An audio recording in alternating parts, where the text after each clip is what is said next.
We are so fortunate where we live, in the area we live. If you don't lock your doors, it's fine. You know, it's super safe. I'm Dr. Chamonix, ex-corporate and academical turned CEO and board member of several companies and mother of 4 little extraordinary kids. But it wasn't that long ago that I lacked the confidence, the know-how, and the time to focus on designing and really going after the life that I so wanted to live. A life of freedom, of fairness, and of being fair dinkum to who I really was and what I wanted to get out of this fleeting time that we have on Mother Earth. Fast forward to many lessons learned and moving halfway around the world to the most amazing country, you'll see the life that I now live. One that gives me more safety and freedom than I ever thought would be possible, and that really only existed as a daydream while I was living in South Africa. I created Chamonix TV to give you true spot advice on how you can also live a life in this amazing country, and so that you can see how another couple like us now live in Australia with 4 little kids here in Down Under. And I'll be providing you with step-by-step strategies so that you can make your Aussie dream a reality too. If you're a keen future Aussie who's looking to create a life that excites you and offers you safety, freedom, and opportunity, you have come to the right place, my friend. Welcome aboard.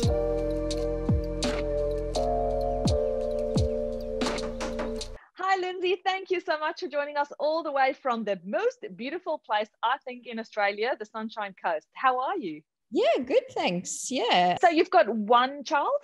Yes, just the one. How exciting. And when did you come to Australia, Linzi? We came, well, yeah, my husband and I are married in Australian, but we came from London. We were there for 10 years and we've been here for 4.5 now. And do you think you're a Londoner, a Sydneyer, or a Sunshine Coaster, or a South Africa? Yeah, that is a hard question. I've thought about that myself a few times. Where is home now? Because I've been out of South Africa for coming on close to 15 years. I would probably still say London, weirdly, feels most like home because it's where I've just lived a lot of my adult life. Does Australia feel like home yet? We're getting there, but I think there's still a little bit of, I don't know what it is, route making to go. So how long were you in the UK for, and how long have you been in Australia? 10 years in the UK and 4.5 now. Yeah. So nearly half the time here. Okay, so did you leave South Africa to go and backpack in London? I did the working holiday in London and never working and stay forever in London. Exactly right. Met an Australian, married an Australian, and he always wanted to come back to Australia. I took a little bit of coaxing for me to leave London. I had made a nice group of friends. I had a nice job there. You did it all over again. Exactly. We just decided that if we've got a baby now, realistically, the most we can afford in terms of a property is a small apartment in Sydney. And we wanted to put down roots somewhere. We loved it up on the Sunshine Coast. We'd holidayed here. And yeah, we can just afford more for our money. We're fortunate enough that my husband works in a job that he can work remotely. And with COVID, like so many people, we realized that you don't have to be in an office. So we just decided to take the plunge. We bought sight unseen, a property up here that we didn't even see before we moved, and we just did it. Wow. Okay. Is that in an apartment or a duplex or a house? Bought 2 acres actually up here on the Sunshine Coast. Whoa, so yeah, so we've gone from apartment living in London and apartment living in Sydney to taking a very big leap and changing completely to a pretty large acreage here. Good. Oh, that's going to be so awesome for your little, is it a boy or a girl? Little boy. A boy, for your boy. Yes. He's going to love being out in the mud and just doing that thing. That was one of the main reasons for the move, to be honest. So how far are you from the nearest, let's say, grocery store? 10 minutes. Okay, that's down the road. Yeah, just down the road. Yeah, so it's not too far. Nearest school? 10 minutes, or that's our closest like little town, so to speak, would be 10 minutes away. Yeah. Okay, yeah, that's great as well. So you said that you obviously married an Aussie, so you didn't have to apply for a skilled related visa. No, mine was, I want to say straightforward. No visas are straightforward, but in the sense of we had been together for years and years before we decided to move here. So we had lots of evidence of a relationship. We were married by the time we moved. So yeah, it was just a straight married partner's visa. Did you get married in the UK? No, I got married in South Africa. That was the strict rule. I said, if I'm going to move to Australia with you, the wedding happens in South Africa. And so got married, went back to the UK, and then when did you decide, or how did that decision happen to go to Australia? Yeah, when we, I always knew when I started dating him, actually, he was quite upfront and honest about the fact that he wanted to end up in Australia one day down the line, not straight away, because we dated for 4 years.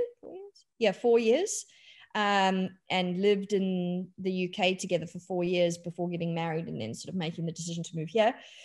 But when we got married, we sort of decided, where do we want to put down roots? And it was getting to that stage of our lives where we had done the travel, we had done the partying, we had done all that stuff. I was sort of getting into my mid to late 30s. We wanted to start trying for kids. So we thought, well, we can do that here, or we can make the move now and try for all of that in Australia, which is what we decided to do. And you chose Sydney. We chose Sydney because of my husband's work. It was the biggest metropolis in terms of him finding work. He worked for Colgate in the UK. Colgate's offices are in Sydney, so there was a bit of a transfer. So it was a bit complicated, but he kind of continued on in one way or another with Colgate. And also he is from the south coast of New South Wales. So small town on the south coast of New South Wales. So it just made logical sense in terms of some sort of family close by as well. And has your husband ever considered moving to South Africa? No, well, to be honest with you, I wouldn't consider moving to South Africa. Maybe when before children, maybe. But I sort of had already, I had been in the UK for 5.5 years when we met, and I didn't really have any intention on going back home myself. So for us, it was either going to be London it was either going to be London or it was going to be Australia. That was really, I just feel like realistically, I had spent too much time away from South Africa when I finished university. So to go back, I don't think I could have done it. What's the best thing for you about living in Australia? Safety. Yeah, not having to, we are so fortunate where we live, in the area we live. If you don't lock your doors, it's fine. It's super safe.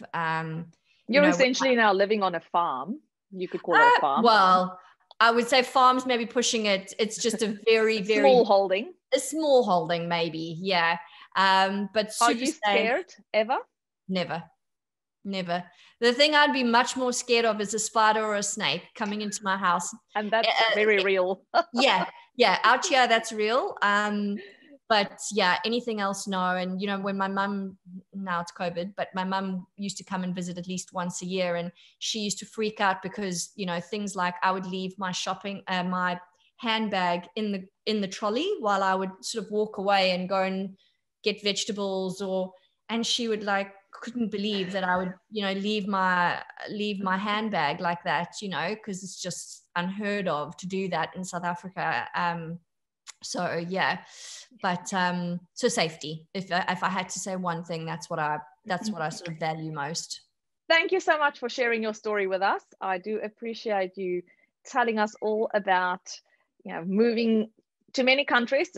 Yes, Australia, backtrack, UK, South Africa, if you go the wrong way around, backwards, and marrying an Aussie.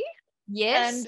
And enjoying being here in Australia, because not everybody have the courage, firstly, to take the leap of faith that you did.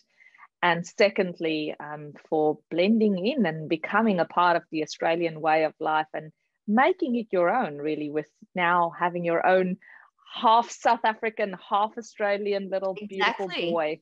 Exactly. Yeah. A little mix. And yeah, I always want him to know that he is half South African, and I will always take him home to South Africa for visits. And I still try and, you know, throw in some South African terminology so he grows up, you know, knowing what a shogololo is and what muti is, and instead of medicine, and, you know, all those little things that I grew up with. But yeah, that's. Have you taught him about the word lekker? It's very lekker. Oh, trust me, that's yes, for sure. That's almost like an English word now in South Africa. Exactly, everybody just uses it. Exactly, that's just part of it. Yeah. Awesome. Well, thanks for the lekker chat. It was really lekker to talk to you and hear about your whole story. And Linzi, awesome. We'd love to see your little boy, and hopefully with another 1 or 2 siblings one day. Let's hope. And take us for a tour on your small holding. Amazing. Sounds great.